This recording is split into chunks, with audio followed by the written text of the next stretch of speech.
Good morning, everyone. Today we'll be talking about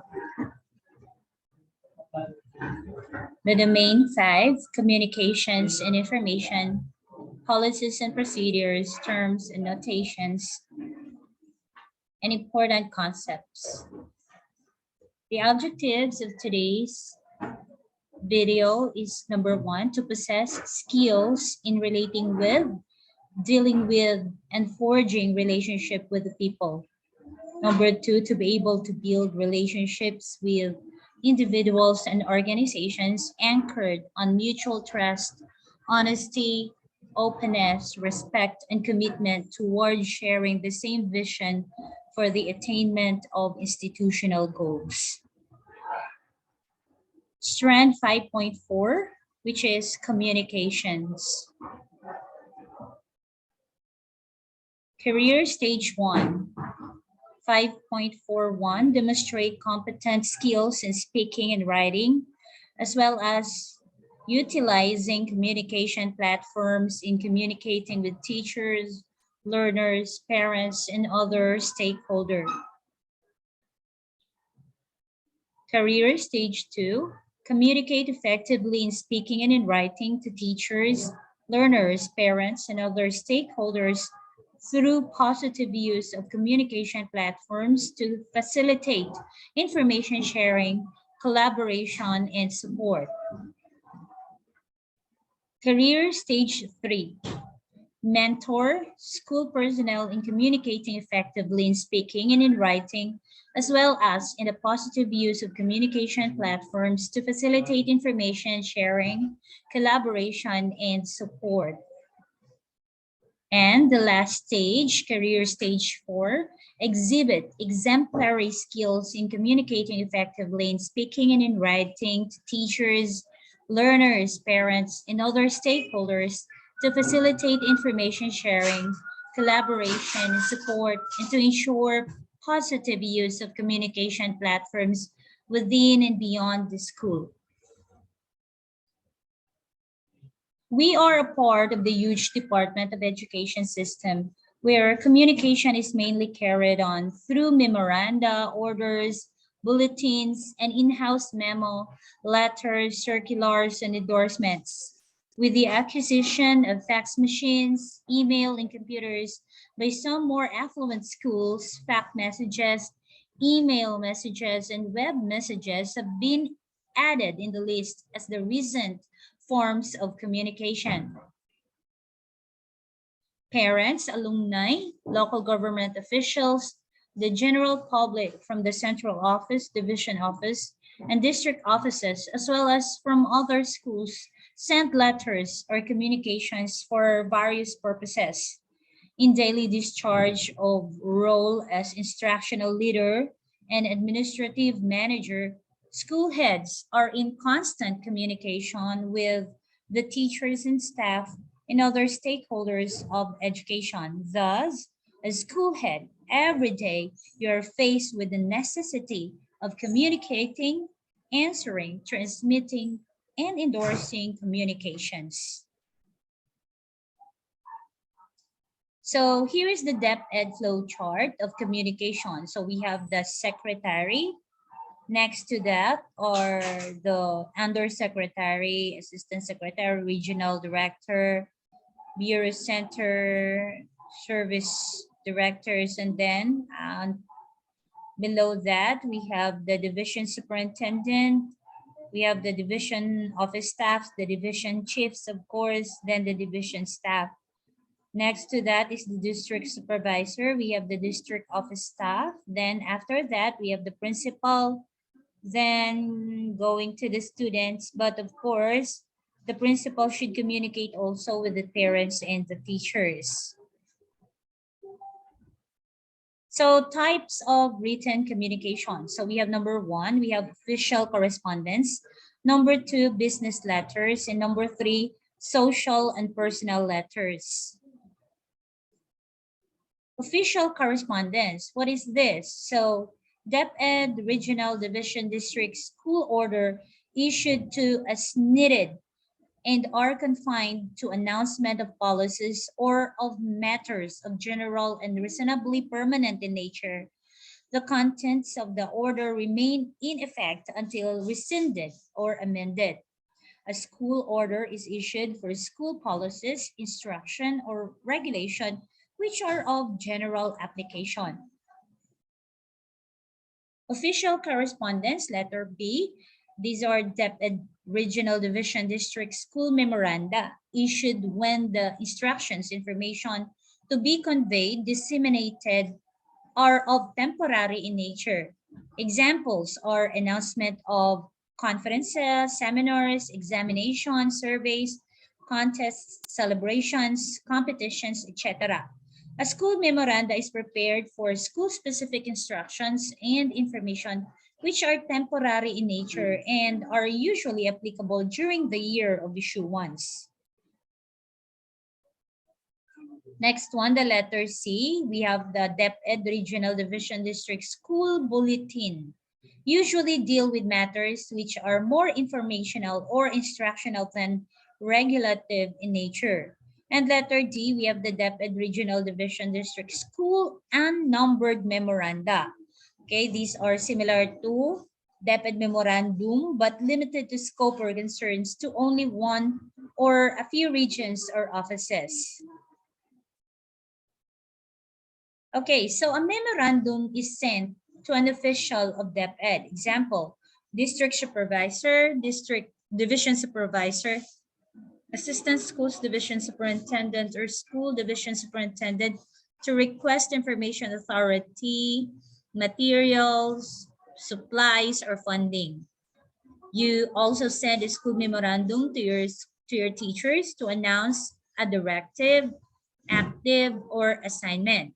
In writing a memorandum, use to if it is addressed to an employee, employees of lower rank, and for if it is addressed to an official of higher rank.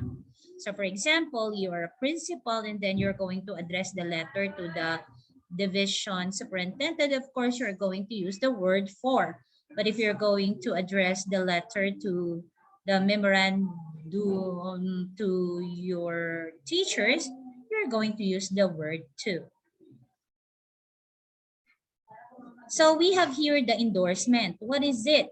This is an official letter, should be answered by return endorsements, numbered consecutively in order that the complete correspondence may show all facts relative to a particular letter. The original copies, not carbo copies, of the whole correspondence, including all endorsements, should be sent to their next destination, the last being sent in duplicate. Endorsements should furnish information, comment, or recommendation on the matter on hand. The use of the third person in the endorsement is prescribed. I, we, you should not be used unless direct quotations are made. The person writing the endorsement may refer to himself as the writer, the undersigned, this office, or by the official title, such as the principal, school head. No complementary clause is used in endorsement, the signature and the title being given directly after the close of endorsement. Use respectfully forwarded to an office of higher rank, respectfully transmitted to an office of equal rank, and respectfully referred to a subordinate office. When no new information or opinion is given, annotation such as content noted shall be indicated and signed by the sender. Communication should not endorse to firms or persons outside the government office. Instead, a letter should be sent. So take note of this because this came out last year, no? The respectfully forwarded to should be for the higher office, and for the equal rank, respectfully transmitted, and for the lower rank, you have respectfully referred to. Some points to remember in preparing official correspondence. These should be remembered. Number one, determine the purpose. Have clearly in mind the purpose of your communication. Number two, think about the reader. Tailor what you say and what you express and the way you expressed it to the readers. Number 3, be clear and concise. Use the best words and expressions to cover your thoughts to the readers specifically. Number 1, use basic English words, not slang. Number 2, use specific and concrete terms. 3, keep paragraphs and sentences short. Here are the other principles to observe in writing. Number 1, there must be unity. It applies to all the components of the paper, to the paragraphs, which are the building blocks of the paper, and to the use or to the composition as a whole. Each paragraph should contain only one thought, with the topic sentence controlling the idea of the whole paragraph. Each paragraph should be developed, explain and expand on the main point of the composition. Number 2, there must be coherence. To have coherence, arrange your ideas in a clearer order according to a definite plan, with the ideas linked together clearly and expressed in vivid, interesting language. Paragraphs should flow naturally from one to another with ideas arranged in logical order. For the reader to understand the relationship between the ideas expressed in the individual paragraphs, there should be smooth transition from one paragraph to the next.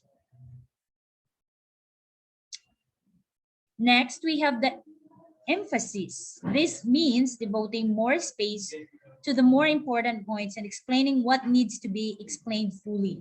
Ideas should be arranged in such a way that the important ones should stand out and the unimportant ones sink into the background. Emphasis requires that we put the most important ideas at the beginning or at the end. Next, we have interest.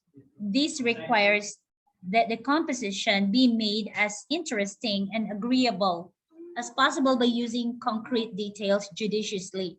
Use particular examples and illustrations. These are valuable aids to promote understanding and interest.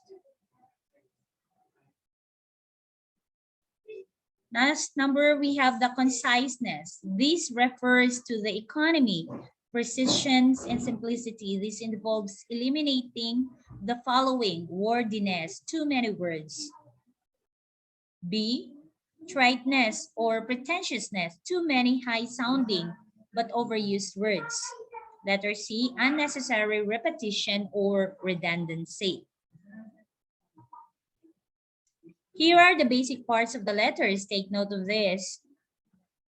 Number 1, heading or return address. This is the writer's address printed at the top of the sheet. Next, we have the date.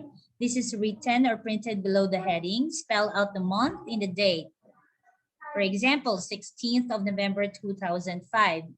And number 3, we have the inside address, the name of the address of the recipient of the letter. Generally, this is placed 4 to 6 lines below the date.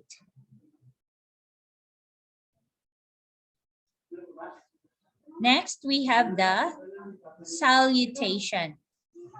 The greetings, oh wait.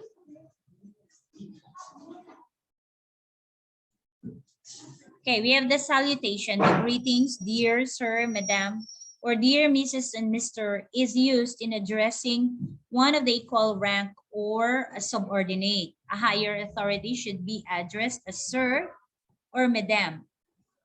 Next is the body, the part of the letter which carries the message, and this is the very important part. Number 6, complementary clause. The complementary clause of formal official letter should be very thoroughly yours, and take note of this of how are we writing it. So it will start with a big letter, and then the second and the last word should be in a small letter.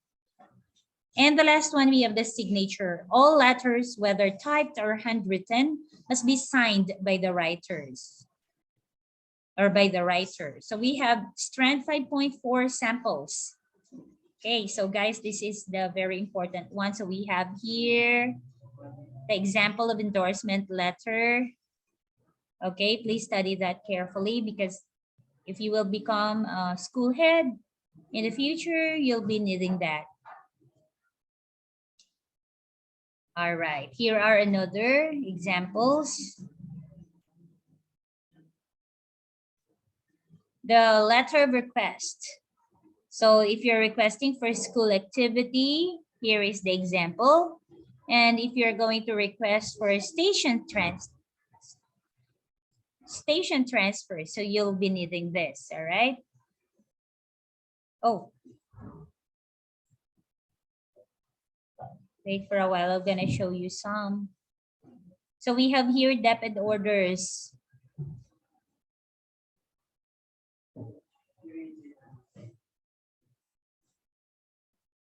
And the memorandum, school memorandum.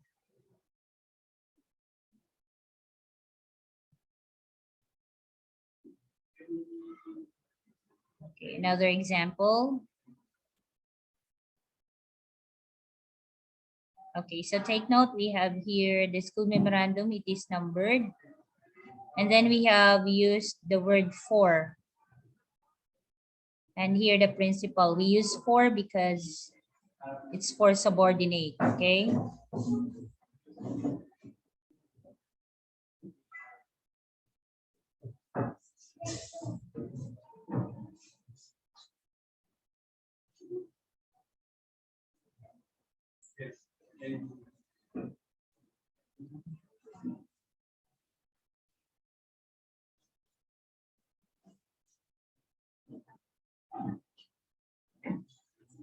Oh, I mean, we have to use, to, not for, okay? If for subordinates. Okay, so correspondence, text messages, emails, memos, and letters. Nitpick. Know your context. Avoid assumptions. Remember the human. Ask for clarification before making any judgment. Number 3, recognize that text is permanent. So you have to be judicious and diplomatic. So this should be remembered all the time. And for texting, you should know your recipient also. Anticipate unintentional misinterpretation. Use appropriately. Okay, so maybe we should avoid also abbreviating, right? Because sometimes it will be misinterpreted. And use avoid using bold letters because they are thinking that if you're going to use all caps, you are very angry. All right, for email, open with a proper salutation, demonstrate respect.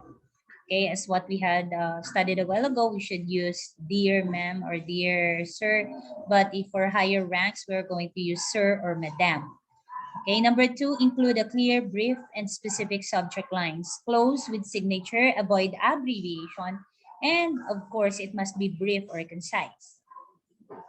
So we have strand 5.5, community engagement. Wow. So let's go.